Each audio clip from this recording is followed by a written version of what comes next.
Okay, wiring to be accessible. 314.29.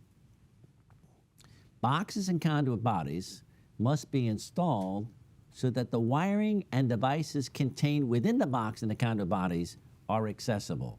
You can clearly see that that's a violation because that, what's accessible? Boxes and conduit bodies must be installed that the wiring devices contained within them are accessible.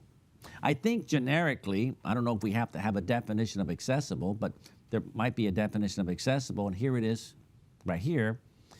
Capable of being removed or exposed without damaging the building structure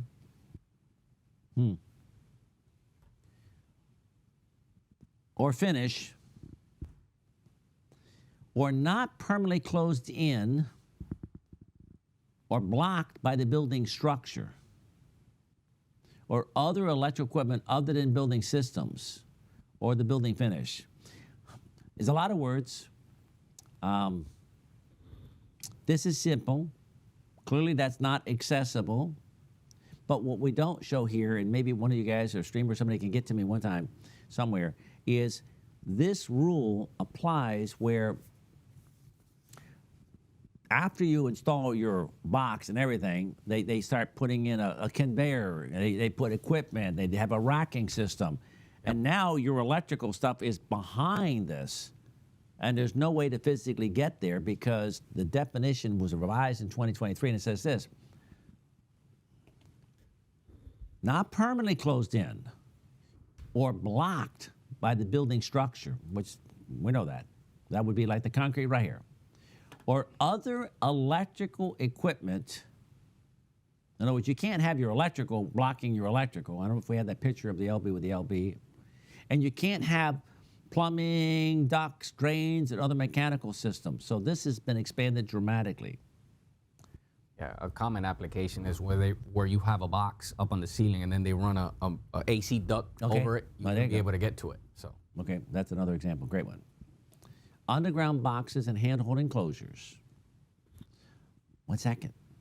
Do I need to have a box? Why would I use a handhole enclosure? I'd only use, I mean, can't I just not have a handhole enclosure and just make a splice in the box, in the ground? You can, as long as the conductor or cable is listed for direct burial. right. Oh, hold on. You're saying, well, where does it say that at? Well, you got to use the product in accordance with the manufacturer's instructions, listing and labeling instructions. And take a conductor that's not listed for use as direct burial conductor and use it as a direct burial conductor. 110.3b. That's easy.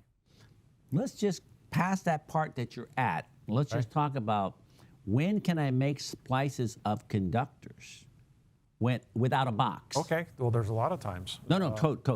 Just give me the codes. Give me the codes. Mario? 300. There you go. Mario? There's a 300.5. 1 second. Let's go to 300.5, because 300.5 is underground. Remember, that was the burial depth, and then you had to have the conductors had to be protected 18 inches, and the bushings, and you know all the underground. So 300.5.